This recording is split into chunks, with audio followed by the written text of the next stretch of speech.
Can we get a beat selection from the choir, please, if you don't mind? Beyond. Anybody feel something? We can cook up, hang out, just chill. Yeah! Go ahead. Go ahead, cuz. Somebody feel something. You got in your spirit. Yes. Okay. Who sang that song? I heard Don't you say that? there was They gave us signs of approval with the mating call, yeah. You ain't silly. Black butterfly, butterfly, butterfly. Hold up, I got a new message. Welcome to my asylum. I'ma blow out these candles, give you all you can handle, dip you into the channel. Nubian Cleopatra, I'm honored by how you handle. All right, here we go. We're rolling. We're rolling. Alright, so look, basically what I want you to do is just be black and be free. Okay. See? That's black and free right there. That's alright. That's black and free for y'all. I was listening to Pimp a Butterfly, hearing Kendrick, Dre, Run, Pop, all explain both sonically and via conversation the metaphorical symbolism of society's residual effect on a black man. It's like taking the most beautifully created species and constantly reliving and reminding it of its once less appealing form. Almost to say that because you were a caterpillar, regardless of what metamorphosis or biological change you endure, your social status, the way you think, how you move, you'll never be able to outshine that. At least that's what I understood it to mean.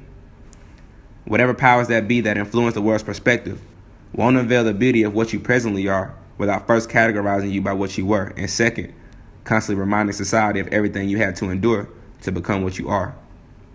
It's weird, because they also know that the very butterfly it criticizes, it pimps for lack of better diction, is essentially the pillar it rests its foundation on, which is crazy, right? Then I began to look at my own reflection and started to see how easily the subject is influenced to mimic the oppressor whenever made to believe it is inferior. Wow. I mean, she births us, nurtures us through the weakness of youth and adolescence, alone if she has to, heals us when we're battered, calms us when we're angered, feed us, clothe us. And just like the oppressor, we put maximum efforts toward ensuring that she feels inferior. Black mother of the earth. See, all my favorite rappers were pimps and had bitches and hoes, so as a child, not really analyzing lyrics and comprehending the weight of my words, I kind of blindly repeated it. However, on my journey to become a literary figure in the history of words, I began to seek the why.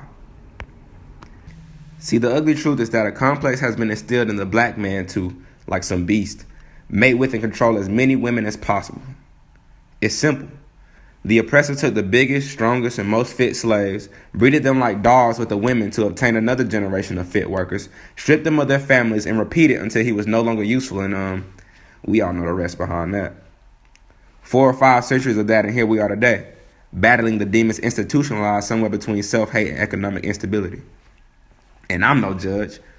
Sometimes I'm hunted by those demons. I wrote this song because there is nothing more beautiful than a strong black woman, right? I'm watching the evolution take place right before my eyes. Everyone wants hips, lips, thighs. And it's beautiful because the universe is now encouraging the God that is a black woman to understand that you aren't limited to what you were, confounded to your mistakes, or controlled by your downfalls.